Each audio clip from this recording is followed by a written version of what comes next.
Now, the cost of living is forcing South Africans to dig deeper into their pockets. The cost of the basic household food basket has increased by nearly 9% over the last year. South Africans continue to feel the pinch of rising costs as the cost of petrol and diesel increase. Meanwhile, the bread basket keeps shrinking as the cost of food continues to climb. Adding on to the rise in food, fuel, transport costs and electricity prices. Current pressure created by the rise in inflation is taking a toll on consumers, with poor households taking the most strain. The prices go up, the money you have in your pocket is less, and then you have to make these awful choices about, shall I feed my child or shall we go hungry for longer periods? Consumers don't have space anymore in their budgets to make cuts. I mean, they've been doing this for a very long time, and since the pandemic has started, they've had to make changes. But they can only make changes as you know, to a certain point, and then there is just nothing else that can be done. But also forcing them to actually consider going into debt to survive on an ongoing basis. What does this mean for the average South African? From higher electricity and water tariffs to higher costs of food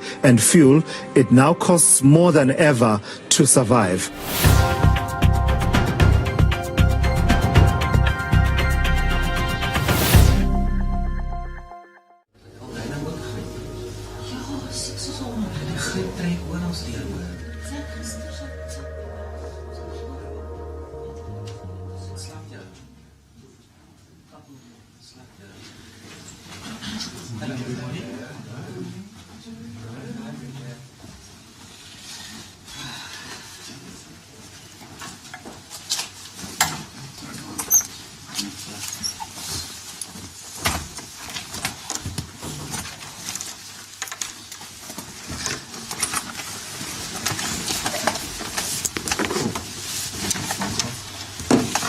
Morning, everyone. Welcome to our press conference to bring interventions to the food crisis that South Africa is facing. My name is Solima Latsi. I'm the DA's national spokesperson and with for the Parliamentary Caucus. We are joined by our federal leader, John Steenhuisen, also our Shadow Minister for Finance, Dion George, and our Shadow Minister for Social Development, Bridget Masango. So John will provide the overview of the solutions that we're bringing to the table. Ma'am Bridget will then take you into the social interventions and the impact that we think these solutions will deliver in bringing that much needed relief to poor South Africans. And John will speak about the financial models and those interventions that we're bringing to the table. John, over to you. Thank you very much, Solly, and good morning to my colleagues, and also good morning to the members of the media that are here, and also those that are watching the broadcast at home. Obviously, South Africa finds itself in an incredibly difficult position, and life has got very, very hard for very, very many South Africans. Hunger is now stalking our land. It is hardship, unemployment, all means the fact that South Africa has become incredibly food insecure. We believe that this is a time now for government to act. In a time of crisis, a government must act. We cannot see the continuation of what has happened when other crises have faced South Africa. The government has essentially sat on its hands, or even worse, taken decisions that have exacerbated the situation. And so we're today calling on President Ramaphosa's government to act urgently to reduce the cost of living and the cost of food for South Africans. We will today not only be calling on his government to do that, but we will also be providing his government with 5 urgent policy proposals that we believe, if implemented immediately, will bring immediate relief to poor, starving South Africans across the length and breadth of South Africa. The reality is that South Africa is in the throes of a major hunger crisis. Half of our population are struggling to get nutrients into their bodies. Food prices have risen dramatically in the space of the last year. Consider just these 4 key items which are regarded as staples. A 2-litre cooking oil, a vegetable cooking oil, is up 65%, from 65 Rand 99 to 108 Rand 99. 10 kgs of white maize meal is up 26%, from 94 Rand 99 to 119 Rand 99. A 400 gram tin of pilchards in tomato sauce is up 43%, from 20 Rand 99 to 29 Rand 99. And a loaf of brown bread is up 24% from 10 Rand 49 to 12 Rand 99. Now, these may not sound like large sums on their own, but when you consider the fact the large number of South Africa's population are unemployed thanks to the job-destroying policies of the government, and many are living on social grants and social welfare grants, food and the cost of food takes up a significant portion of the income received by these households. And that price shocks like this, whilst may not be affecting the elite and upper class, have devastating impacts on the food security of ordinary South Africans. Perhaps one of the most heartbreaking moments for me in my travels around the country as the leader was to visit a small rural town in the Transkei in the Eastern Cape, where I interacted with a woman who was living in a shack, whose only income was a social welfare grant, who told me that she had not eaten meat protein in over a year. Bridget will talk about what this means for the human body and also for productivity, but it is not acceptable that South Africans are starving to death and government sits in its hands and does nothing about it. Now, these devastating food price shocks are largely driven through Russia's attack on Ukraine, which has sent massive shockwaves through the global fuel and energy and fertilizer and food industries, and has driven largely the price increases that we've seen. In South Africa, inflation surged to 7.8% in July, and that's the highest it's been since May 2009. Food price inflation hit a high of 8.6% in June, which has put massive pressure on low-income households, but has now started to reach up clearly into the middle-class bracket. And many South African households and people who are able to just keep their head above water are now having those heads pushed under the water due to the burden of failed policies and this massive inflation. We must also understand the role that the irrational lockdown regulations have played, the poor management of the economy, and Dion will talk a little bit about that, the slow pace of the economic reforms that we were promised by the Ramaphosa administration, but which have still not appeared, the riots and floods in KwaZulu-Natal, service delivery failures, and of course the spiraling cost of input costs like electricity. All of these have caused unnecessary job losses and unnaturally high unemployment. The reality is that millions of South Africans are suffering the pain and indignity of hunger. 41% of households, it's almost half of the households in the country, are battling to put food on the table, and 12 million citizens, including women and children, go to bed hungry every single night. There's increased childhood wasting and stunting, which now affects 27% of children in South Africa under the age of 5. Millions of hungry school children are unable to concentrate and learn. Increased malnutrition is leading to reduced poverty, obesity from shifting to cheaper high carbohydrate diets. Diet-related diseases like diabetes are on the increase, and there's impaired teenage brain development due to malnutrition has increased the risk of death from starvation. And it's also causing social instability in South Africa. And whilst the riots that we saw take place in KwaZulu-Natal last year were sparked by an internal ANC battle, they found fertile tinder in the large numbers of people in KwaZulu-Natal who are hungry, who are starving, who are locked out of the economy, who are unemployed and have no hope for the future. And this resulted in infrastructure losses, business closures, disinvestment, skills flight and tax revenue losses, as well as interrupted service delivery. The reality is that South Africa cannot afford to ignore this crisis for a moment longer. This is not something that requires another talk shop or a presidential commission or some form of colloquium. It requires immediate action from government, and we're proposing 5 steps today which we believe will immediately alleviate the plight of poor South Africans across the length and breadth of the country. Thanks, John. I think another statistic that is very shocking that was released earlier this week is that of 81% of families in South Africa have had to cut down on meals. So they've cut down at least one meal per day. So the crisis is quite huge, and this is why John is right to say we cannot afford, or the government cannot afford to ignore it.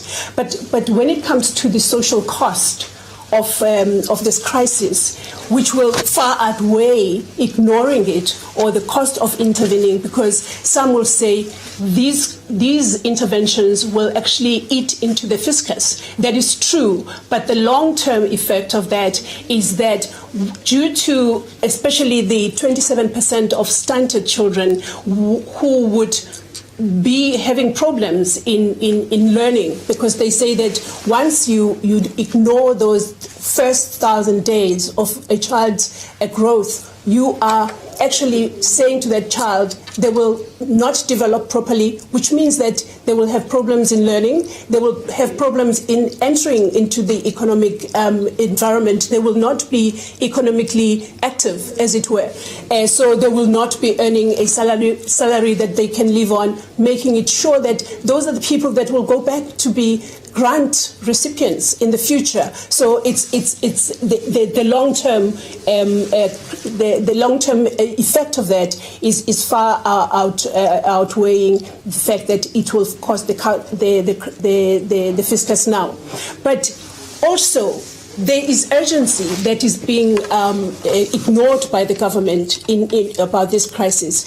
As late as yesterday, when we were having a debate on the Children's Amendment Bill yesterday, we got the information that there is about 100,000 children that have been orphaned by the COVID-19. And those are the children that are entering the grant system again, which will then increase the demand from the fiscus that the government would have to provide. And one just sees that other governments around the world have actually made sure that they've done everything they can to make sure that they cushion this crisis in their countries. But our government is doing nothing. They either don't have any solutions at the moment, or they don't care at all. And I think the latter is actually true.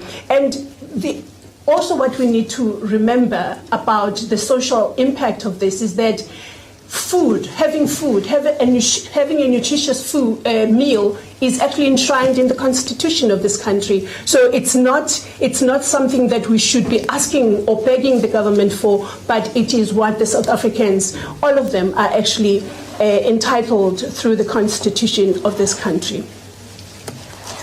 Thanks very much, Bridget. The DA has a plan to tackle the hunger crisis. Our plan consists of 5 realistic, tangible, implementable interventions that would bring meaningful relief to millions of households. The upcoming medium-term budget policy statement and adjustment budget in October gives government the opportunity to implement some of these solutions and prevent massive social harm. Firstly, we need to cut fuel taxes and levies to lower the cost of transport. Lowering the cost of transport will enable people to put more money towards their food budgets. In addition, it would decrease the cost of food because the high cost of transporting food is pushing up food prices at the till.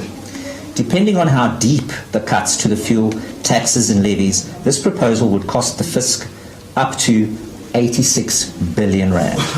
As the DA has already stated, this can and must be covered by cutting corruption and wasteful expenditure, reallocating funds such as the VIP protection budget, and opening the economy for growth. The ANC can lower the fuel price by supporting the DA's private members' bill to deregulate the fuel price and by putting through fuel tax cuts in the adjusted budget. Secondly, to reallocate the 50 million food aid for Cuba to feed hungry people at home. It is frankly incomprehensible that the South African government would take 50 million rand belonging to the people of South Africa and use it to provide food aid for Cuba, when people here at home are starving. This is especially egregious since nobody believes the money will be spent on food aid there. Far more likely it will go to the ANC's mates in the Cuban government who will pay kickbacks in one form or another to the ANC elite. This intervention would not cost the government anything. The MTBPS provides Finance Minister Enoch Godongwana the ideal opportunity to reallocate this money. Thirdly, to review the list of zero-rated food items. Government must urgently review the list of zero-rated food items with a view to expand it to include more items commonly purchased by the poorest 50% of households, such as bone-in chicken, beef, tinned beans, wheat flour, margarine, peanut butter, baby food, tea, coffee, and soup powder. Changes could be put through in the medium-term budget policy statement and adjusted budget. Dropping the 15% VAT on some of these items would help households to stretch their food budgets a lot further and would enable people to purchase more nutritious food. We especially call on government to zero-rate bone-in chicken and other chicken categories commonly purchased by low-income households.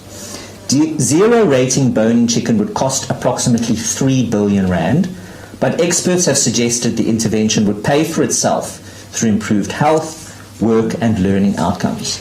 Bone-in chicken is a high-quality source of protein and by far the most popular one for low-income households, making up 14% of low-income household food budgets. South Africans need an affordable source of protein to prevent them shifting to a less nutritious, high-carb diet as their budget is squeezed. It is also versatile and quick to cook, saving on energy costs. Fourthly, to review import tariffs on some food items. We are calling on government to cut import tariffs on pasta and some chicken categories sooner than the medium-term budget policy statement to bring some immediate relief. Dropping tariffs on pasta and certain chicken categories such as chicken carcasses will have a negligible impact on the fiscus, but a large impact on the poorest households. Number 5, provide private title to all land reform beneficiaries on state land and landholders in communal areas. This will increase food production and improve food security while bringing down the cost of food. It is a longer-term solution that will grow tax revenues by making more land productive. The DA is essentially calling on government to 1. Transfer full title ownership from the land to all land reform beneficiaries, and 2. To survey and register all land rights on trust and communal land and transfer title to all those who want it, explicitly including women. We have 6 weeks to the medium-term budget policy statement. We want President Ramaphosa and Finance Minister Godongwana to really take these proposals to heart. They have at least 6 weeks to consider these ahead of the upcoming budget policy statement in October, which presents an opportunity for government to implement the first 4 of these proposals. Each of them is implementable. Each will bring a degree of relief to millions of hungry South Africans. The 5th, providing private title, will take longer to implement, but government should turn their attention to it right away. It is possible and it must be done. Yeah. Right. The DA governments are already doing everything they can to tackle the hunger crisis. For example, the Western Cape Education Department is feeding almost 500,000 school children daily through the support for school feeding schemes. And then you have the Western Cape Education Department again, which feeds 25,000 school children through after-school and youth development programs. You have the Education Department again has helped to establish 571 food gardens at schools and appointed 146 gardeners to sustain these gardens.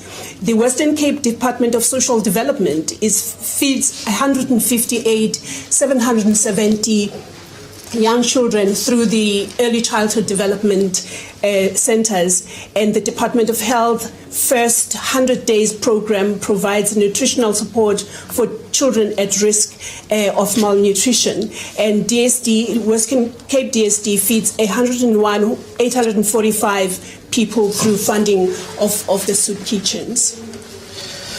So thanks very much. You've listened to the proposals. We believe that they are concrete proposals, and we believe they can be implemented easily by government if it really does care about the plight of poor South Africans, and particularly those households that are going to bed hungry every night. But along with these reforms, which are short-term interventions that can bring the immediate relief, the DA is going to continue to fight for the economic reforms that are necessary to open up the economy and to create jobs. Millions of jobs will be created in South Africa when we create an environment through reforms that attracts investment and scarce skills. A place where small businesses can easily start up and grow. Getting people back onto their feet through jobs is the very best way to build resilience against the type of food shocks and inflation shocks that we've seen over the last few months. There is no substitute for the dignity and the security that comes with a full-time job for households. So these are interventions that need to be made immediately, but we're going to continue to put on the table the interventions that are required to be able to move the needle significantly in job creation in South Africa. And we will continue to do that through our governments as well. We do this because we care about the people of South Africa. We do this because as governments, it should be the thing that you do when people are in crisis and are unable to enjoy the other rights enshrined in the Bill of Rights and the Constitution because they are hungry or jobless. A government must intervene. It cannot sit on its hands while children, women, and families are literally starving to death around us.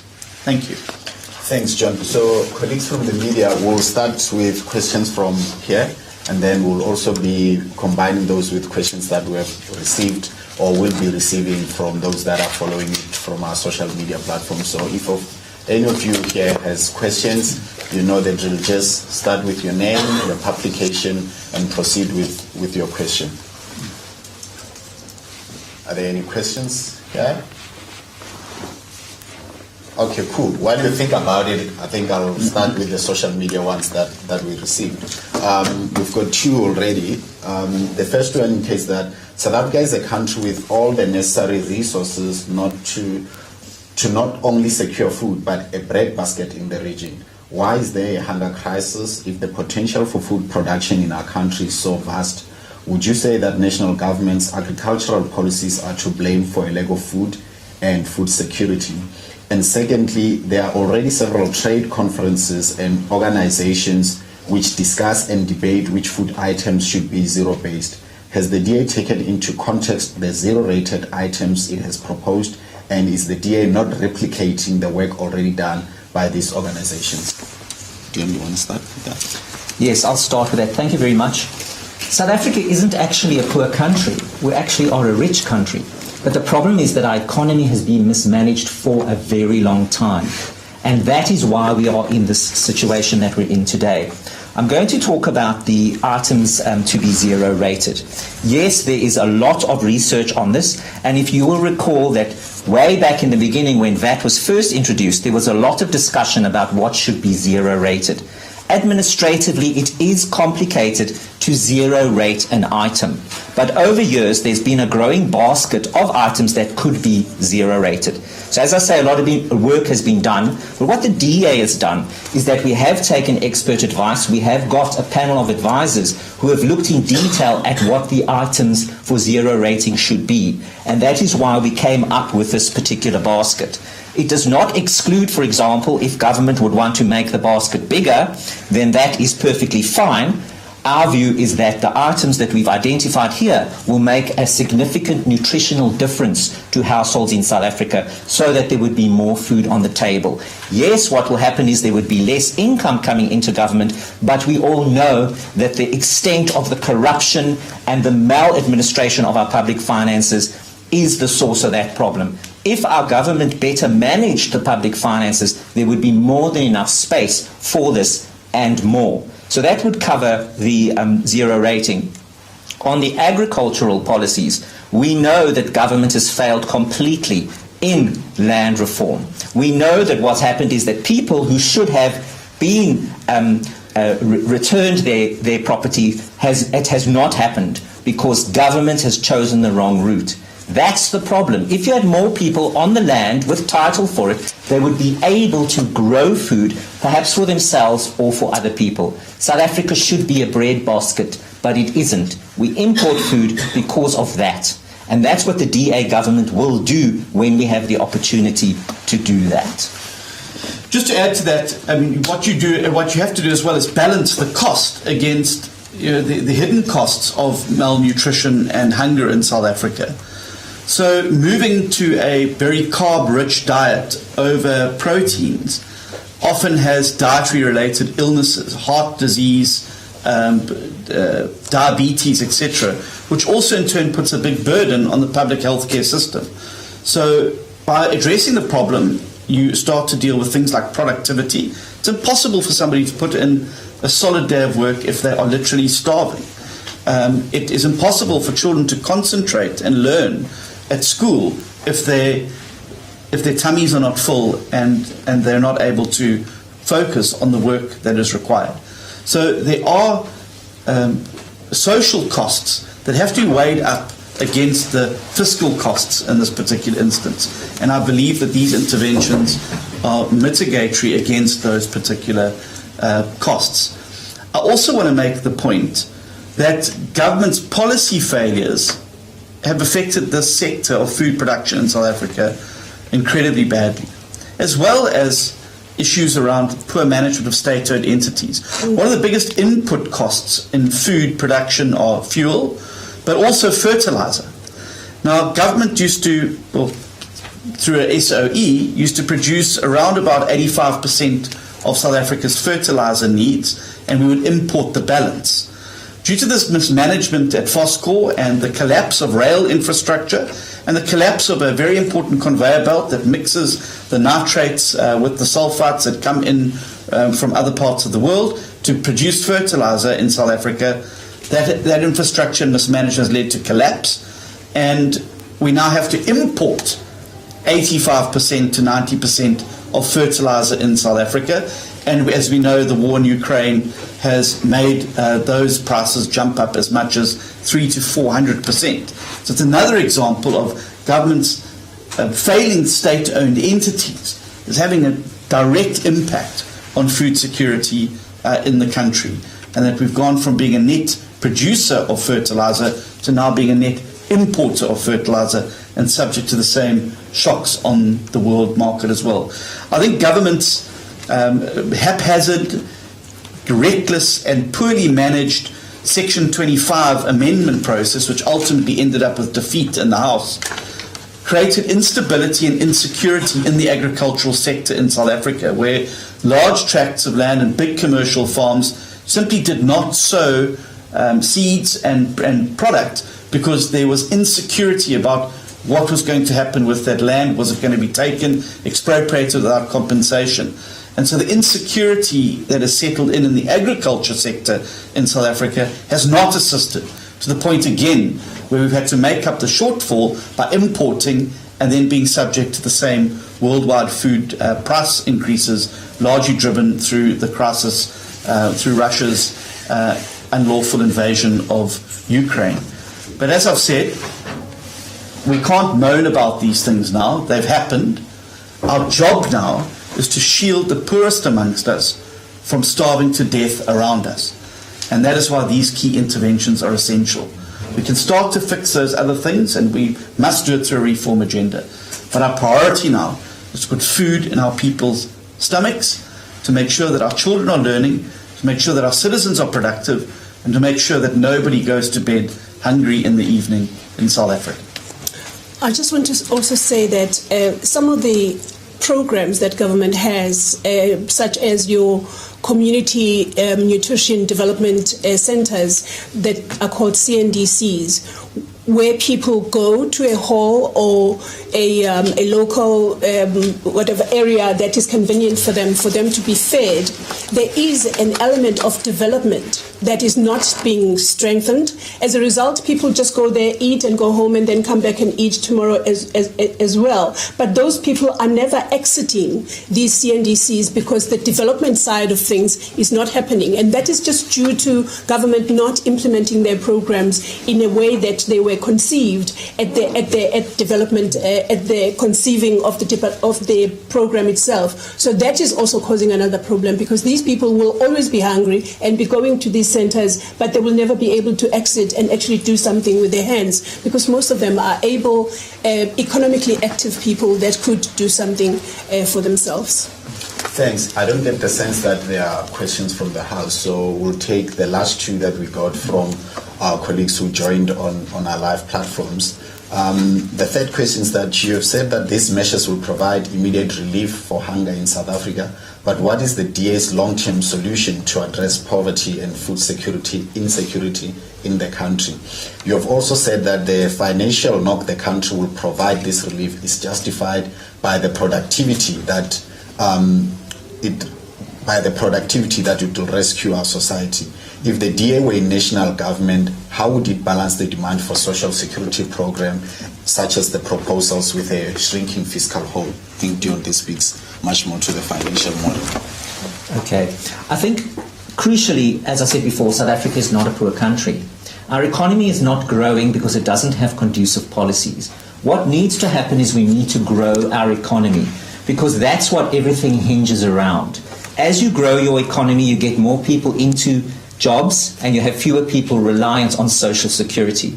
But it is essential, and the DA believes that, is that you judge a government and you judge a people by how they treat the most vulnerable people. So when we have the level of hunger and poverty in South Africa, it is essential that we put money onto that and resolve it. And yes, if it does crowd out in other places, that's perfectly fine, because you cannot have a population that is starving. That is unacceptable. At the same time, if you do have policies that allow the economy to grow, such as get government out of the way, if you simply take the state-owned enterprises, shut them down if necessary, and stop pumping money into them, and simply stop stealing money, you already are on a better platform. So that is a basic thing. It actually costs nothing. And then there must be active programs so that you can have small business to thrive. If we look across Africa, if we look into our informal economy, there's a lot more happening than we measure. Why? Is because when government isn't in the way, people are actually entrepreneurial. So we need to allow that to happen, get government out the way, get government focused on infrastructure, education, healthcare, social support, and get out the way. Then you will find our economy will grow. As our economy grows, you will have more tax revenue, and then you'll have more money to go around. So I think that is the essential thing. Government starts just at the basics. Stop stealing, shut down things that don't make money, and stop giving your crony countries money. Don't give Cuba 50 million rand, because we know what's going to happen is it's going to go to Cuba and then it's going to ricochet back to the ANC elite. The banks are shutting down illicit accounts now. That is why government wants a state bank, so that they can bypass international regulations. That is the state of the rot in the country. If you just focus on that initially, you already have a rising platform, and then you roll out your programs. Any final thoughts, John? Yeah, I just want to make a final point, because I think it is an important point to make. And, we know we've got a president who is routinely shocked when the facts of how badly his government has failed comes to the fore. But in this instance, he cannot say that he was shocked. In March of this year, I stood up in Parliament and confronted him with these items, these basic food items. Now, I know that somebody who's probably got billions of rand stuffed into their couch doesn't worry about the cost of pilchards or a bag of maize meal. They probably don't even do their own shopping. But I made the point to him then very, very clearly that South Africans were suffering under the strain of rising food costs. Some of those costs have since March gone up even further, causing even more pressure. So we're making an appeal to the President to, for once, put the people of South Africa first, put your politics aside, Get these proposals into the system and get them done so that we can start feeding the hungry in South Africa.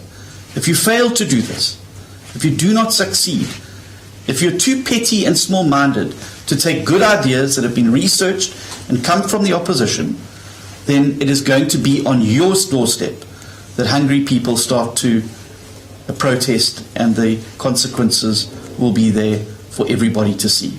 We must act now.